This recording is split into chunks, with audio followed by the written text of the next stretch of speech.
This is the Christian Circle podcast, and you're listening to Pamela Fernandez, where we have conversations about Christian living.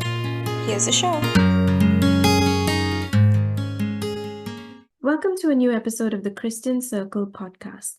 Today we have a new guest, Dr. Staudt, who's going to talk to us about the ministry of catechists. So, Jared, tell us a little bit about yourself and your ministry. Yes, I'd be happy to. I am originally from Harrisburg, Pennsylvania, and I had a major conversion when I was in seventh grade, and that's really shaped the way that I think about catechesis and I approach it. I didn't grow up practicing the Catholic faith, even though I was from a non-practicing Catholic family. And when I switched over to Catholic school in seventh grade, the priest invited me to come and serve Mass on the anniversary of his ordination at 6:15 in the morning during the week. Right. So I'm not going to Mass on Sunday, and now all of a sudden I'm at a very early daily Mass. And I felt the Lord calling me to come into the church to really find my home there. And I was restless as a kid, but I felt the Lord saying, "This is what you've been looking for." So I started going to Sunday Mass, then I started going to daily Mass, and I got really involved in the parish, not only serving, but then training other altar servers and helping to lead our Divine Mercy devotion. And I was very voracious in my reading about the Catholic faith. And I was confirmed the next year in eighth grade. And I felt the Holy Spirit very directly leading me to be a teacher of the faith. And after confirmation, I felt the Spirit's guidance whenever I was talking to people. All of a sudden, I could answer questions, even about things that I had never thought about before, hadn't studied. And I think over time have learned to try to rely more and more on that charism of teaching that I think I was given in my confirmation. So it's really not only a great gift to receive it, but to be able to be aware of that. And I know there are certain people like the Catherine of Siena Institute that help us to discern our charisms more directly. But, to me, it's a very clear difference between a natural gift and a charism. So that led me to go on. I studied in high school seminary for a couple of years and then did my undergraduate and master's degrees at the University of St. Thomas in Minnesota in Catholic Studies, which is an interdisciplinary approach to the Catholic tradition: theology, philosophy, literature, art, and history. So it's actually very important for me to try to help people to have a more holistic experience of the Catholic tradition.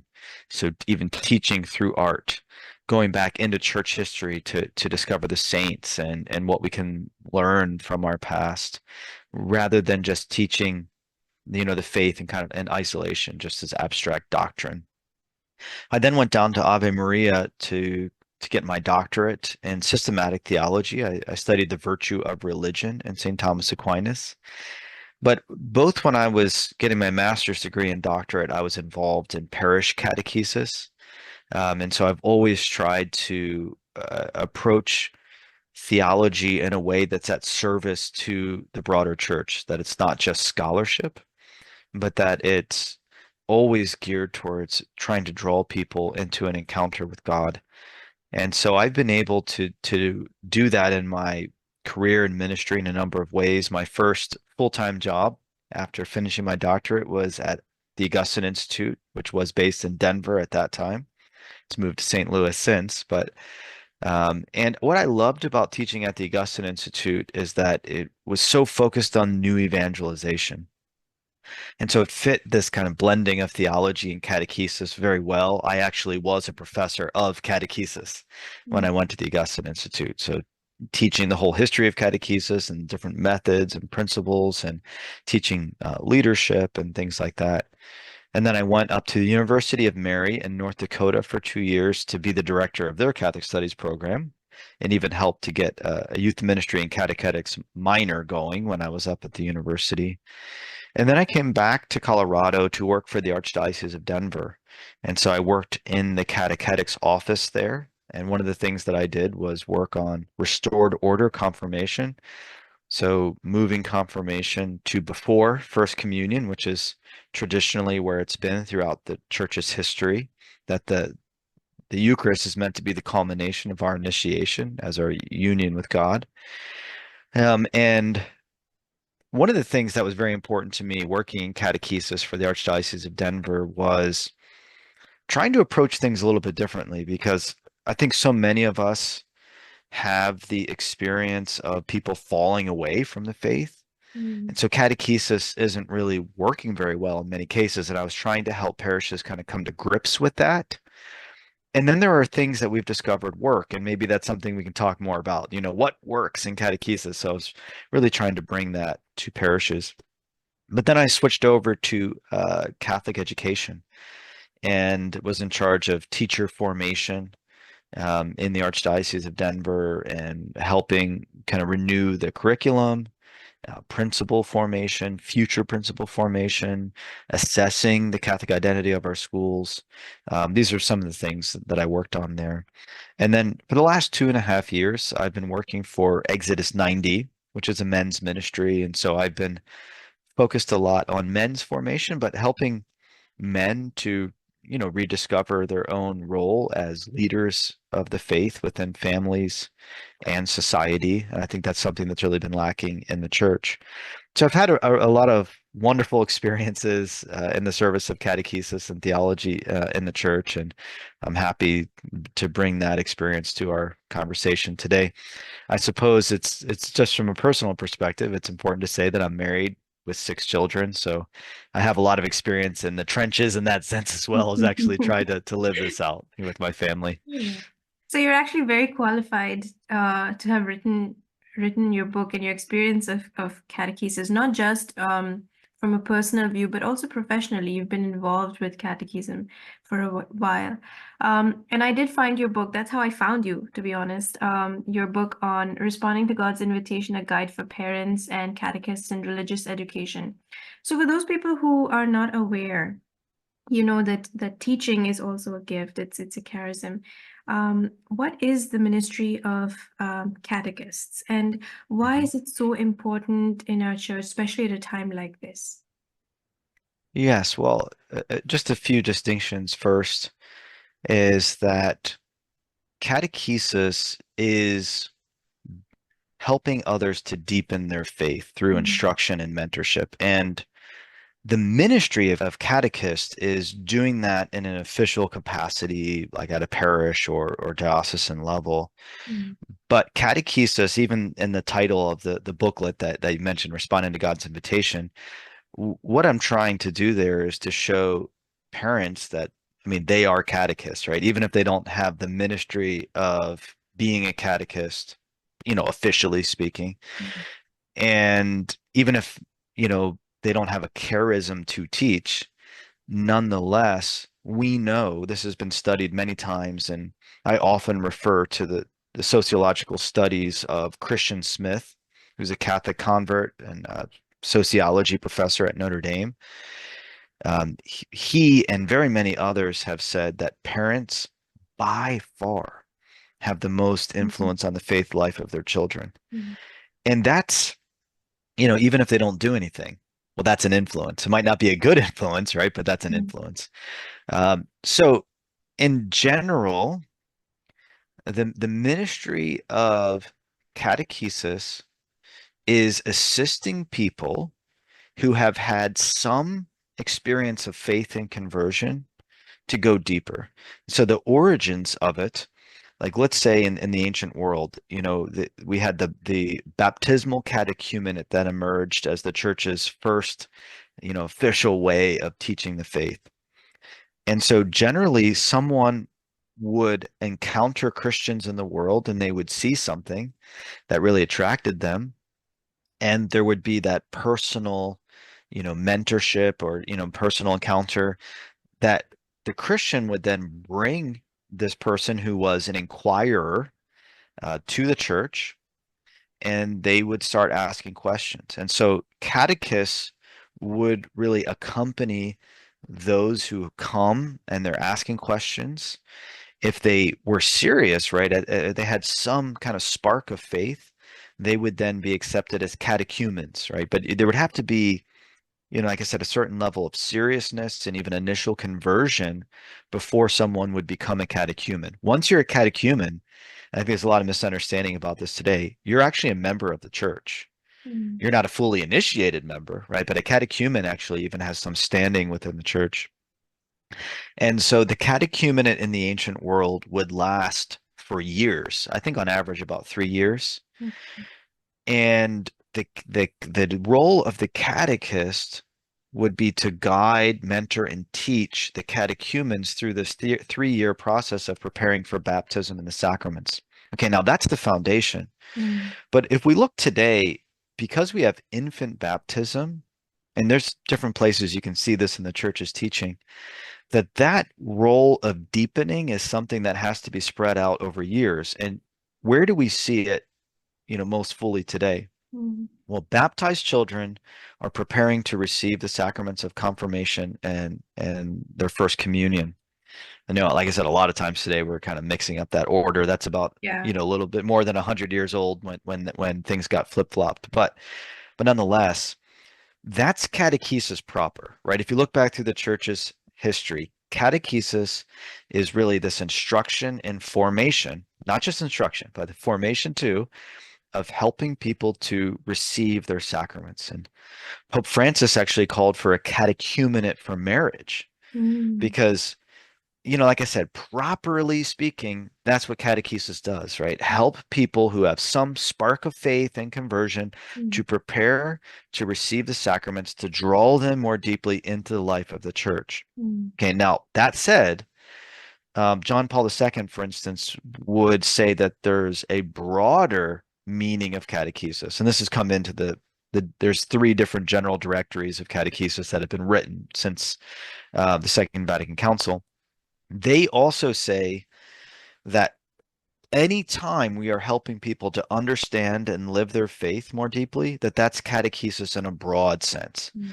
right? So most specifically, it's helping people to prepare for the sacraments, but generally speaking, it's any time we're drawing people into the faith. So, if somebody wants to consider this ministry, what are some traits that they should have? Because I know, it's like every ministry has certain qualities that you probably require more so with a catechist, especially if you're dealing with smaller children. So, what traits should a person have, at least at basic level, so that they would consider this ministry? Well, first of all, to really enter into any ministry in the church, you should be a confirmed Catholic. Mhm. Now, that doesn't mean that there couldn't be youth that are helping out, right? But to say, I am a catechist, right? You need to be a confirmed Catholic who is practicing the faith. Mm. I mean, so that's just like absolute bare bones, Mm. right? And so you're in good standing with the church Mm. as well, right? So confirmed, practicing the faith, you're in good standing. But we could go beyond that and to say, what are some other things that we should be looking for, that somebody should even be looking for in themselves? And I would say too, you don't have to have everything kind of lined up perfectly before you enter. But if you're interested in being a catechist, these are things that we need to continue to grow within. And I would say having a prayer life. Now, I'm a theologian, and you might say, well, what about education? Is that the number one thing? And I would say, Mm. no, prayer life. Mm. Because if you are approaching God every day in prayer in a serious way, and this is not just reciting vocal prayer. So as important as it is to say the rosary and other vocal prayer is meant to lead us into mental prayer. And Mhm. so that is just a silent time of meditation, really speaking with God in that silence. So that's to me the number one thing beyond the kind of bare bones minimum. And then, yes, we should be learning our faith more as well. And I teach for the Institute of Catholic Culture, and their website is simply instituteofcatholicculture.org. They have a lot of free educational resources that you can find on their website. So, you do have to create a username but that's free. And then you can actually take classes on the catechism, on the Bible. I actually taught a course there called The Art of Catechesis. And then I have also I've taught a course on the Creed. This is the 1700th anniversary this year of the Nicene Creed. But as we're teaching the faith, I think the creed is the basic place, right, where we would start. So you can actually take a class, Theology 101 on the creed, and then Theology 102, I taught that as well. But I mean, there's so many resources, talks, courses that are all free there. So that's, something that I would recommend for people to look at. There's also a lot of good resources on form.org that you could reference as well. But the Bible and the Catechism, I mean, in my mind, those are the two sources. So just to be, if I'm giving a recommendation like beyond, courses and things, it's just to read a little bit of the Catechism and of the Bible often. And for the Bible, I would even say that can be the basis of that mental prayer that I was talking about Mm, earlier. So I highly recommend Lectio Divina mm, for catechists, and that they do Lectio Divina in their catechesis with whether it's children or adults. mm, And that simply means to read. That's what the word Lectio means, to mm, read. And then to meditate, that's to really think about and unpack. And then to respond in prayer, right? So it's mhm, Lectio Divina is a conversation. We listen to God speaking to us in Scripture. We think about it. We receive it. We respond to it in our own prayer. And then the goal of Lectio Divina is contemplation, which is rather than us thinking, it's kind of resting in God, a union of love. That is the goal of prayer. Um, so that's really what I would say, that someone is, a practicing Catholic in good standing with the church, who's confirmed and who's serious about prayer and learning the faith. You don't have to be an expert, because I always say it's actually a great disposition to want to learn with your students, mm. right? So just to really love the Lord, want to become closer to Him, that you want to learn about your faith and you want to learn with others. So you talked about being called, and I think throughout life where God is constantly calling us to ministry or to do some things. And how do we know that God is calling us to this specific ministry? It probably won't be a thunderbolt from the sky. Wouldn't that be nice? And I suppose there's been moments in my life when I have thought that God was directing me that clearly towards certain things. But in general, we'll pay attention to the fact that, oh, I love learning and talking about the faith. Like, oh, I'm having conversations with people. Or, oh, like I'm drawn to, volunteer in these certain areas. I would say, though, most often it is that others see something in you, Mhm, and so they recognize something that you might not even see.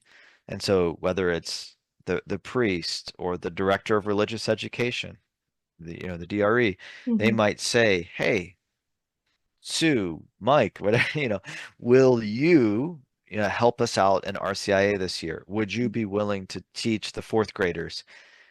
And I know, because I've been a DRE a couple of times, that mhm. most people panic at that point. Yeah. So one of the things that I really recommend to DREs, Director of Faith Formation, or whatever the title is, or Director of RCIA, Adult Education, I would say that the best way of preparing catechists is to start a small group, right? Before you even say, will you teach fourth graders? Mm, Is simply to say, will you, you know, learn and pray with me once a week this year, mm, And so I think that is the best way of preparation, is simply to say, before I start teaching, I'm going to more seriously learn. Now, sometimes somebody just has to teach the fourth graders, and so it's actually a great act of sacrifice and service mm, to say, you know what, I'm just going to dive in there. mm, But I do recommend that parishes, really adult faith formation is just a great way of preparing catechists, right? Mm. That we learn together, we pray together, and then once we have that experience, well, then it's a great next step to want to share it. So I would simply encourage people to not be afraid, right? So Pope John Paul II said at the beginning of his pontificate, and that was echoed by Pope Benedict and now Pope Leo, both saying that again, do not be afraid. Mm. And if God is calling you to do something, even if you're afraid to do it, if you trust him, he'll help you. Yeah. And he'll not only give you resources in terms of things to learn, but also people to support you. And I have always found that if I go out on a limb for God, he gives me the words to say, right? He gives me the guidance that I need. And I think it's just important to have that kind of confidence in him. Let's say now somebody said, okay, I've heard Jared, I want to be a catechist. Um, there is usually a formal preparation process, right? And what is this preparation process for catechists? Well, we could make a distinction between someone simply teaching in a class at a parish. Now the church has actually instituted a formal ministry. Mm. And so we can look at the parish level. Now, I just made a recommendation that parishes have some kind of adult formation. I think that small groups are best, and that parishes should be forming potential catechists in that way. Mm. But dioceses have their own, sometimes it's a certification or training program that Mm. at this point could actually lead to being installed as a catechist, right? Actually given a kind of mandate from the church to be a catechist. So Pope Francis initiated that. That's going to vary by diocese. Okay. Um, I've been involved in that process a bit as well. I actually created, I don't even know if it's still going, but I created my own kind of certification program for the Archdiocese of Denver Mhm. about 8 years ago. And I would simply say, if you're getting involved in what's available at your parish, that's a great way to start. Mhm. And when you do really feel a call, like I think like, gosh, this has been life-giving to be involved in just helping out at RCIA or Mhm. Faith Formation for Children. Like I think God's really calling me to this. Mm. Well, and that's where it would then probably go up to the diocesan level of entering into, the formation that is offered there. And once again, it varies so much by diocese that I don't want, I can't really say, well, this is what it's going to entail. But I mean, it's usually 1 to 2 years of meeting once a month or it's, something to that level. A lot of times it's online now, used to be Mhm. more in person Mm. in the past. Yeah. So your parish will help you to kind of navigate that on the diocesan level. Okay. Now, what are the time constraints that are involved for somebody who's planning to jump into this? And what kind of spiritual preparation is required? And I think you already touched for that second part earlier, but both these things, how much time do I have to give, and what kind of spiritual preparation is required? The time will really depend upon what you're doing. Mm. So I was helping out with RCIA at my parish this last year. And for me, a lot of times it was just being there. Mm. So it was, I would say, like a 3 to 4 hour time commitment per week. Mm. But I have a doctorate in theology, so I didn't Yeah, have to prepare yeah, anything, It's like exactly. we're going to talk about the sacraments tonight. Okay, let's talk, and I'm just Yeah. talking about it. So someone else who was, giving a presentation would probably then also have to prepare, let's say, another 2 to 4 hours, Mm. for that. You might want to read the section from the Catechism, prepare notes, and maybe even practice it if you're just getting started. So I would say, if you're teaching Sunday school, that's an hour long. Mm. But you probably will need 3 to 4 hours of preparation for that Mhm. to really do a good job. And that's probably, anywhere from 3 to 5 hours a week would be a reasonable estimate. That could be less, if you have more background and you don't need to prepare as much. It could be more. And sometimes just preparing, activities for younger kids, can take a long time, but other people, maybe they have some experience with that and it's less. But so it's hard to say exactly what the time commitment would be. But then beyond that, right, we were also talking about, you brought up the spiritual formation again. One of the blessings of being a teacher or a catechist is that you have the gift of focusing on these essential things. And that Mm. is, you might say, oh, gosh, I'm a catechist, so I need to pray now. But it's like, what? You need to pray anyway, And so it could be an impetus to learn more about your faith and to enter more deeply into prayer. But Mm. that's really something that you need to do anyway. And so you could look at it as a sacrifice of time, but I tend to look at it as a great blessing and gift. When I'm even preparing to teach a class like for the Institute of Catholic Culture, I teach other places as well. When I'm spending that time preparing, sometimes I do feel a little overwhelmed. I won't lie, having 6 kids and, Mm. full-time job and then Yeah. teaching, other places, it can be overwhelming. But there's certain times I just stop and I say, what a gift. Mm. Here I am reading John Chrysostom. Wow, what a Mm. gift, Mm. that I have the opportunity to do this, because if I wasn't a theologian, I wasn't a catechist, I probably wouldn't focus on these things as much. And I think that's really the way to look at it, that if God's calling you to be a catechist, it's not only for the good of your students, it's for your good. Mm. He's laying his hand upon you Yeah. because he wants to bless you and he wants to bless other people through you. Mhm. So I think this was probably not on our list, but are there any challenges that come with being in this ministry? There's challenges that come with anything that Any involves ministry, I human know. beings, right? Yeah, so what I hear a lot from catechists is it's just so hard to get the kids to pay attention. Mm. Or I might hear, oh gosh, the parents are working against us. Mm.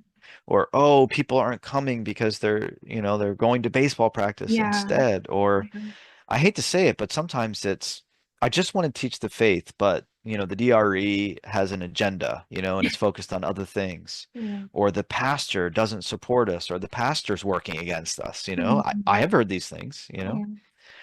But yeah, I just try to put things into perspective, right? There's so many things that you can't control. Mm. But I always say, and this is really just quoting Pope Benedict XVI, he says, never talk about God without talking to God. Mm. That's a beautiful thing to Yeah. bring into the classroom or whatever setting you're in for catechesis. You can't control everything, but what can you do? When others come to you, for catechesis, you're just trying to open the door. And so the booklet that kind of occasioned this conversation, Responding to God's Invitation, one of the things that it emphasizes is the fact that God is the teacher. Mm. And so a lot of people don't want to do it because they're like, well, I'm not a teacher. Mm. I haven't learned enough about my own faith. Yeah. And this is where I say, well, just calm down, take a deep breath, right? Because God is the one Yeah. who's doing it ultimately. And you're like, well, what do you mean? Is he going to come down into the classroom and open my book and give a lecture? It's like, well, okay, not in that sense, right? Because we are a kind of facilitator or Mm. mediator. Some people have said midwife even, right? So that's just kind of in between, help making sure that everything goes right. But if we're not just talking about God, but we're talking to him together, Mm. that changes the dynamics. Yeah. Okay, these kids have come here. Their parents might not care, Mm. or they might not even make it all the time. Like even like me, my dad would actually take me to Sunday school, but not mass, when I was a kid. I Mm. don't know why. It was just, I guess that's what his parents did when he Mm. was growing up in the 1960s. Yeah.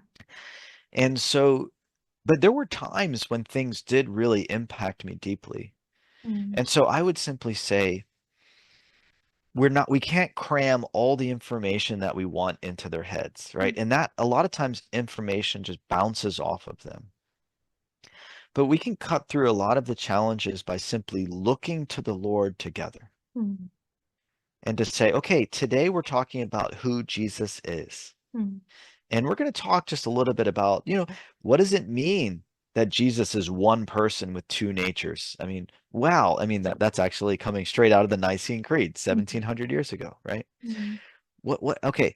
That is something that might seem abstract and difficult, but we're just going to pray to Jesus. Jesus, you are true God. You are true man. Come, make yourself known to us. We want to know you. We want to love you. Holy Spirit, reveal who Jesus is to us. Mm. And you have an icon up, in the classroom. If there isn't one in there already, really try to bring an icon, because an icon is a privileged means of kind of mediation and prayer that the church has held up to us throughout history. And what I'm getting at here is this can be a real encounter with God. Mm. That's the goal. Not that you're such a great teacher and you're giving the students all the information that they need, but you're facilitating an encounter with God. What happened to me when I was in seventh grade? God spoke to me. He called me. Mm. And sometimes our words can get in the way of that. Yeah. Blah, blah, blah, blah, blah. Jesus this, blah, blah, blah. You know what I mean? Then it's Yeah. about us. And that's good. I'm not poo-pooing actual teaching. But that teaching is ordered towards actually encountering God. Today, think of what our kids need. Sometimes it's just being able to be silent. Yeah. Like that is a great gift. To have an icon that we can focus on, and silence is hard. Over the course of the year, if we could help our students to just grow a little bit more in silence and listening, Mm. and we're taking to prayer what we're learning. So it's not like an information overload. It's not also just a bunch of stupid activities, Mm. right? Some activities can be good, but I always say make sure they serve the content, right? Mm. But the deepest thing is to pray with and through the things that we're learning, because they're realities, they're real things. And sometimes they can just feel like information in a book to our kids, and that's a problem, right?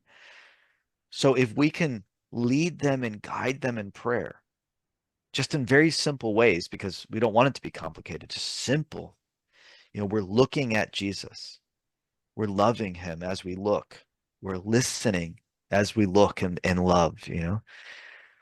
And, there can be a kind of guided, even Lectio Divina. Mm. You know, Jesus says, I and the Father are one. Okay, who is Jesus? He says, I and the Father are one. We look at the icon and we say, Jesus, you are one with the Father. Anyway, I'm proclaiming something at that point. I'm not just teaching, I'm proclaiming it. Yeah. Jesus, you and the Father are one. And what did then Jesus say? Father, just as you and I are one, so may they be one. Mm. Jesus, draw us into the unity that you have with the Father. Help us to be one in you. And it's all of a sudden that the dynamics have changed. This is not just a classroom. I always say, don't say we're teaching religion, Mm. right? Because you could teach any religion, right? Yeah. Catechesis is a deepening of faith. Mm. That's what we're after, right? It's different than teaching religion. And it's something living, right? Because Jesus is present in the midst of it. He's making himself known and he's drawing us to himself. That's what we're trying to do. And I'm glad you mentioned, the role, because I think a lot of people think it's them, they have to do everything, but truly, we're just sowing a seed, right? And then God waters it and nurtures it, and that seed of scripture, the seed of Christ, is then multiplied. And we don't really know where or how these students are going to go forth in their life with their own ministries. And this will happen long after we're gone. Like these ministries will continue and bring forth other ministries. So the role of catechist is kind of like just sowing the seed. Um, any last bits of advice that you have for anybody who's considering this or who wants to be a catechist?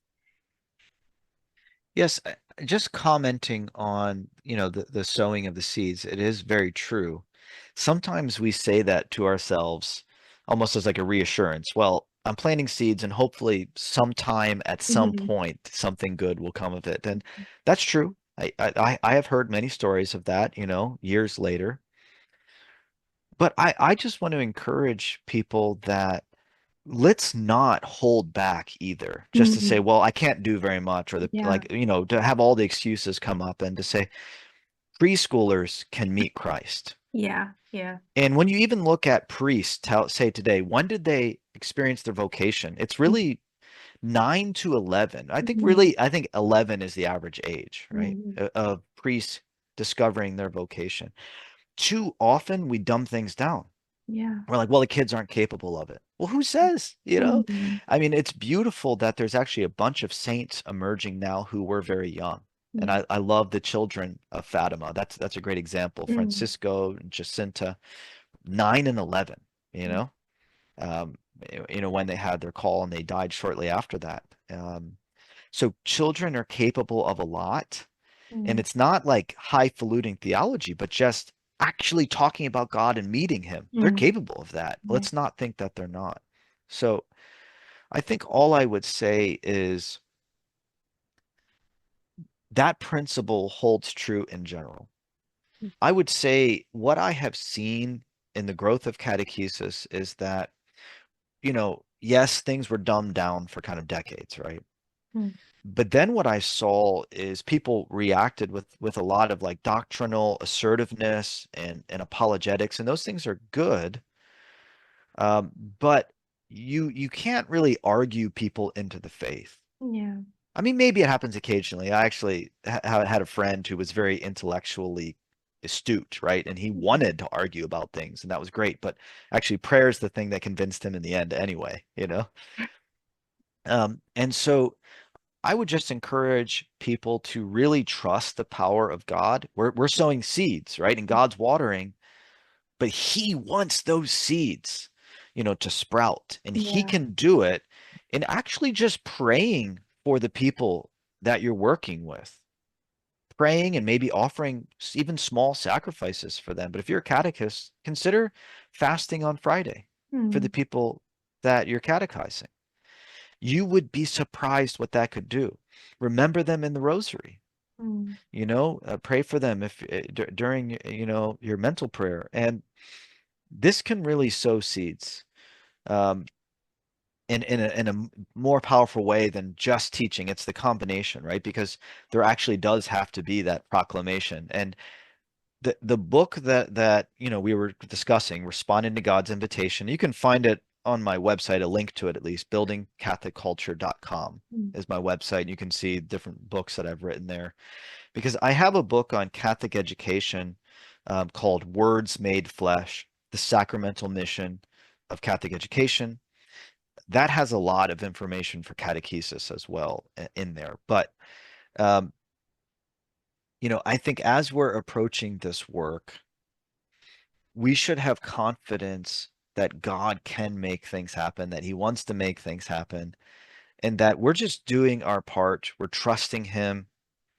But if we proclaim the gospel, right? Not argue, but we proclaim the gospel. There's power in that. Mm. And this is what I was getting at, kind of going back to that book, is we make the invitation on behalf of God, Mm. right? That's what He wants us to do. Like we're speaking on His behalf. Yeah. We're inviting people to come into a relationship with Him. And when we do that, you might be surprised how much people will respond. Mm. So, Jared, this was really, really interesting, and it was really nice talking to you about this. I honestly hope a lot of people will consider this ministry as well. Where can people find you online if they want to get in touch with you or even find your books? You can send me messages, and I think this is actually what you did, right? Through Yes. my website, buildingcatholicculture.com. But I also write a syndicated column for denvercatholic.org, but that gets picked up other places, especially like Catholic World Report. I'm going to be teaching a class on Catholic art history at the Institute of Catholic Culture that I mentioned earlier. So you can be a part of that class if you want, or find some of my past classes there. If you're a man, you can also get involved in Exodus 90, and that's simply exodus90.com. And I either write or edit daily prayer reflections and meditations for men there. All right.